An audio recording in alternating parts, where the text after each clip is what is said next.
once again.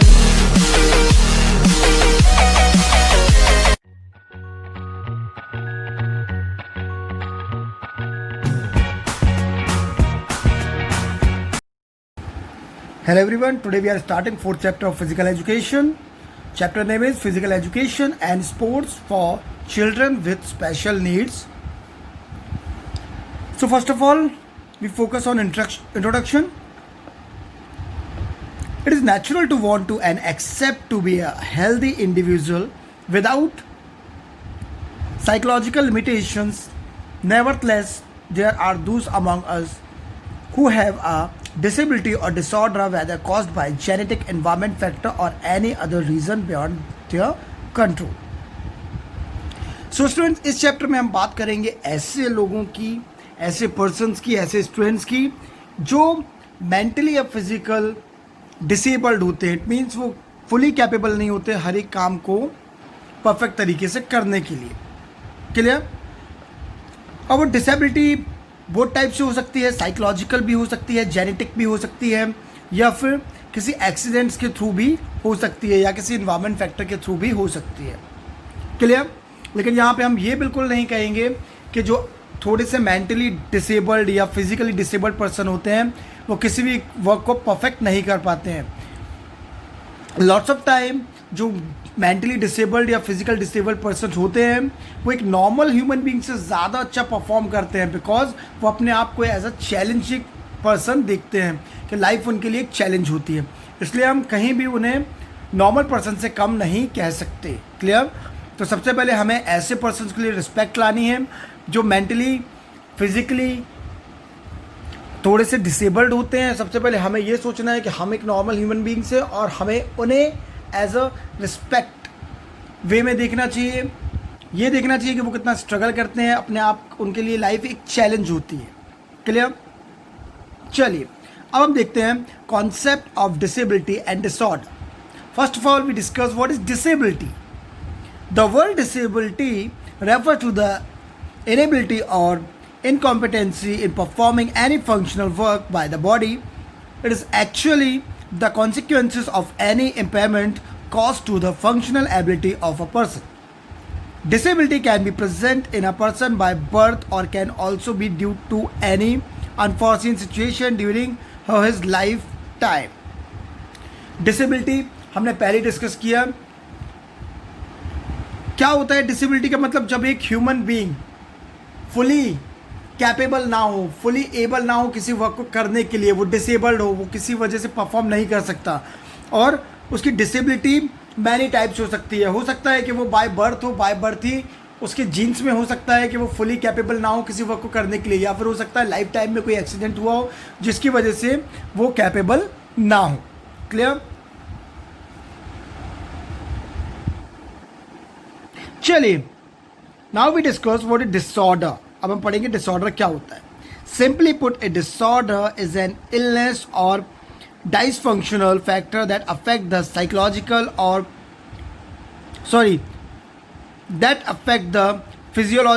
or psychology of an individual. It can be struggle or functional. Structural disorder is visible. Some part of other of the body is observably different from what is considered physiologically normal, or it can be psychologically disorder. क्या होता है? Disorder एक ऐसी disease होती है जो हम जल्दी ऑब्जर्व नहीं कर पाते. फॉर एग्जांपल एक स्टूडेंट्स है, हो सकता है एक टीचर उसे बार बार पढ़ाता हो लेकिन वो कभी भी सही तरीके से चीज़ें नहीं करता. अल्फ़ाबेट्स वो कैसे बनाता है? हो सकता है कि वो अल्फ़ाबेट्स उल्टे सीधे बनाता हो, है ना, सिस्टमैटिक वे में ना करता हो. हो सकता है जब टीचर्स उसे बताता हो 2 2 4 तो वो लिखता हो 2 2 8. कुछ भी हो सकता है.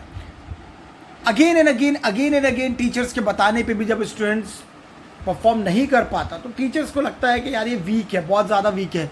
लेकिन ये ज़रूरी नहीं कि वो स्टूडेंट वीक हो सकता है वो किसी डिसऑर्डर को फेस कर रहा हो जिसे हम as a normal human beings हम एनालाइज नहीं कर पाते, ऑब्जर्व नहीं कर पाते.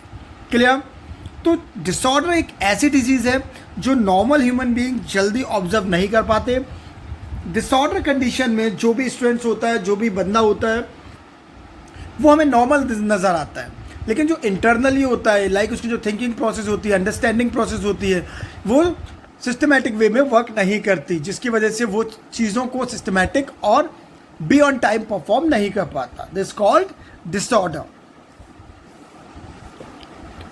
Now we can discuss types of disability, its causes and nature. अब हम बात करेंगे types of disability, its causes and nature. सबसे पहले हम देखते हैं cognitive disability. The word cognitive is related to the area of mental function dealing with logic.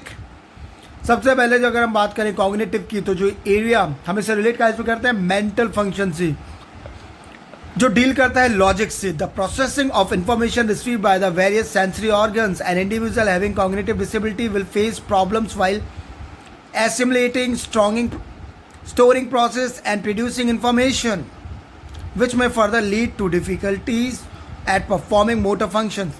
अब कॉग्निटिव में क्या होता है, लाइक अगर हम बात करें हमारे नर्वस सिस्टम की बात करें, हम अपनी ह्यूमन बॉडी की बात करें, when we talk about the human body, अगर हम ह्यूमन बॉडी की बात करते हैं तो हम क्या देखते हैं, हम देखते हैं कि हमारे सारे बॉडी ऑर्गन्स को ऑर्डर कौन देता है, हमारा ब्रेन. फॉर एग्जाम्पल अगर हम अपनी फिंगर भी मूव करते हैं सॉरी, तो क्या होता है कि हमारा ब्रेन इंस्ट्रक्ट कर रहा होता है फिंगर को कि फिंगर को मूव होना है. क्लियर. उसके बाद क्या होता है कि जो हमारा ब्रेन है उसमें बहुत सारे प्रोसेसर होते हैं. लाइक जो हमारा जो ब्रेन है, आपने देखा होगा मे बी 8 से 10 साल की एज में आपके साथ जो इंसिडेंट होते हैं वो आपको लाइफ टाइम याद रहते हैं. इट मीन्स आपका ब्रेन उन्हें स्टोर कर लेता है. जैसे लाइक अगर हम कंप्यूटर चलाते हैं या लैपटॉप चलाते हैं, तो जो उसकी मेमोरी में हम अपनी बहुत सारी मेमोरीज जो हमारी नॉर्मल या हमारी डे टू डे मेमोरीज हैं उन्हें सेव कर देते हैं as a picture, as a video form में.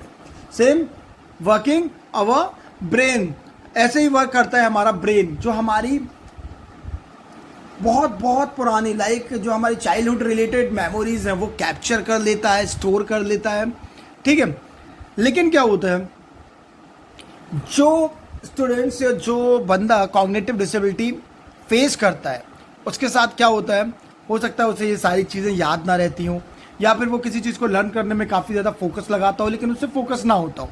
चलिए सबसे हम पहले बात कर लेते हैं कि हम अपनी कॉग्निटिव डिसेबिलिटी को क्लासीफाइड कैसे करते हैं. सबसे पहले memory disorder, impairment in storage, retention और recollection of information. Memory disorder में क्या होता है, हम जल्दी किसी चीज़ को स्टोर नहीं कर पाते, याद नहीं कर पाते, चीज़ों को समझ नहीं पाते ईजीएस्ट वे में. क्लियर. ये हो सकता है बाय बर्थ हो या फिर हेड इंजरी या किसी एक्सीडेंट के थ्रू हमें ये चीज़ हो गई हो. Clear. Hyperactivity, inability to maintain focus and attention for a long time. इस डिजीज़ में क्या होता है, जो भी पर्सन इस डिजीज़ को फेस करता है या जिसे भी ये डिजीज़ हो जाती है, वो लॉन्ग टाइम तक किसी पर्टिकुलर ऑब्जेक्ट पे फोकस नहीं कर सकता, अपना अटेंशन बना के नहीं रख सकता for long period. Dyslexia, learning disability in reading which lead to inability to comprehend written text, to spell and to write accurately. Dyslexia हमारी एक मूवी भी आई थी, लाइक तारे ज़मीन पर, आमिर खान की एक मूवी थी. आई होप आप सबने देखी होगी. उस मूवी में जो एक बच्चा होता है, जो मूवी का लीड कैरेक्टर होता है, जो उस रोल को प्ले करता है, उसे एक बीमारी होती है जिसे हम कह लें कि एक उसे डिसेबिलिटी होती है, डिसऑर्डर होता है. वो डिसऑर्डर का नाम क्या होता है, डिसलेक्सिया. जिसकी वजह से वो क्या करता है कि जो भी उसके अल्फ़ाबेट्स होते हैं जंबल कर देता है. स्पेलिंग में भी क्या करता है कि जो कॉमन वर्ड्स होते हैं लाइक बी एंड पी, वो थोड़े सेम लगते हैं, स्मॉल बी और पी, तो वो उन्हें मिक्सचर कर देता है. तो इस डिजीज़ को हम क्या कहते हैं, डिसलेक्सिया. जब हम किसी चीज़ को फोकसफुली समझ ना पाएँ, किसी स्पेल को याद ना कर पाएँ और एक्यूरेटली लिख ना पाएँ. क्लियर. चलिए, our second disability is intellectual disability. Intellectual disability usually occurs with the age of 18 years. A child with an intellectual disability will help the limitation in the intellectual functioning and also in adaptive behavior pattern. A child with intellectual disability will have limitation the functioning of mental capacities such as learning, reasoning, problem solving and IQ levels. Adaptive behavior focuses on the conceptual skills and practical skills. अब क्या होता है कि ये problem ज़्यादातर 18 years में आती है. कुछ स्टूडेंट्स जो इंटेलेक्चुअल डिसेबल्ड होते हैं, जल्दी जल्दी चीज़ों को अरेंज नहीं कर पाते, उनके साथ क्या होता है जब वो थोड़ी सी सीनियर क्लासेस में आते हैं तो आपके MCQs क्वेश्चंस हो जाते हैं जिन्हें उन्हें समझने में काफ़ी ज़्यादा प्रॉब्लम जाती है, कुछ प्रैक्टिकल एक्टिविटीज़ आ जाती हैं जिन्हें भी वो सिस्टमेटिक वे में नहीं कर पाते। क्लियर? अब हम बात करेंगे last activity, physical disability. Physical disability, the word physical disability means the limitation on a person physical functioning they may affect the person movement, mobility, strength, speed, posture and so on.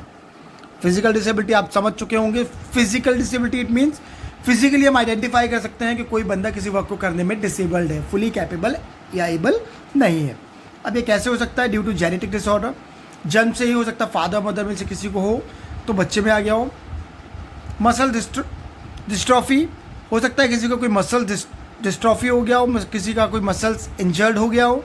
Accident के through हो सकता है। इनएडिक्वेट brain development, कई students का brain properly develop नहीं हो पाता, spinal injury की वजह से हो सकता है, या chemical imbalance in the body.